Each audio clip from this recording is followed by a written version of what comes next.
قسمت ته ژاړي، دا وطن جونې مو خپل قسمت ته ژاړي، په تړلو مکتبو مې زړه خفه دی. د افغانستان نوموتي سندرغاړي میرمن نغمې ملا یعقوب او نورو طالب مشرانو ته ښکلې او بې له میوزیکه سندره ویلې ده. نغمې له طالب مشرانو څخه مهمه غوښتنه او هیله کړې ده، دا چې نغمه له طالبانو څه غواړي او څنګه سندره یې ویلې ده. بشپړ حال را سره همدغه روانه ویډیو کې کتلی سئ. سلامونه قدرمنو لیدونکو، زموږ مشال پریس یوټیوب چینل ته ښه راغلاست. شاپیرۍ نغمې د افغان جونو په ملاتړ یوه بله سندره ویلې. سندرغاړې شاپیرۍ نغمه په افغانستان کې د طالبانو لخوا پر افغان جونو او ښځو د محدودیتونو د لرې کولو په تړاو له یوې نوې سندرې سره. شاپیرۍ نغمه وایي د افغان جونو د حقونو په ننګه به خپل غږ اوچتوي، که د شعر له لارې وي، د سندرې له لارې او یا له بلې هر ډول مبارزې له لارې.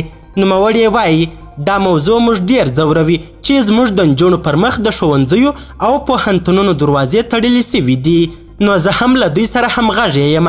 دا خپل اواز به ورته اوچتوو، که د شعر له لارې وي، که د سندرې له لارې وي، که د هر قسم مبارزې له لارې وي. نغمه وایي په دې توګه غواړي تر نړیوالو خپل غږ ورسوي چې د افغان جونو او ښځو د حقونو د غوښتلو په برخه کې له دوی سره همغږې سي. نوموړې له طالب چارواکو هم غواړي چې پر افغان جونو او ښځو ټول لګول سوي محدودیتونه لرې کړي. دا نغمې لومړنۍ سندره چې نږدې 3 میاشتې مخکې د افغان جونو او ښځو د حقونو په ننګه وویله بې موزیکه وه، خو دا سندره یې له موسیقۍ سره ویلې ده. نوموړې د خپلې دې نوې سندرې په اړه وایي موسیقي یې په پېښور کې سوې، کمپوز د ماسټر علي حیدر او شعر د هارون حکیمي دی. انشاءالله چې زما دا درد او د شاعر درد دغه ټول دردونه سره یو ځای سي او د دغه خلکو په زړونو کې یوه داسې عاطفه پیدا کړي چا چې زموږ د نجونو مکتبونه تړلي دي.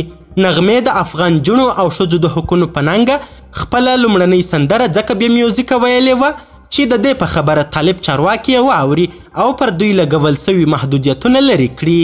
خو له دې سره سره چې بیا ځلې له طالبانو ورته غوښتنه مطرح کوي، داسې ښکاري چې له دوی دې ناهیلې سوي وي، نو ځکه له نړیوالو هم د ملاتړ او همغږۍ غوښتنه کوي.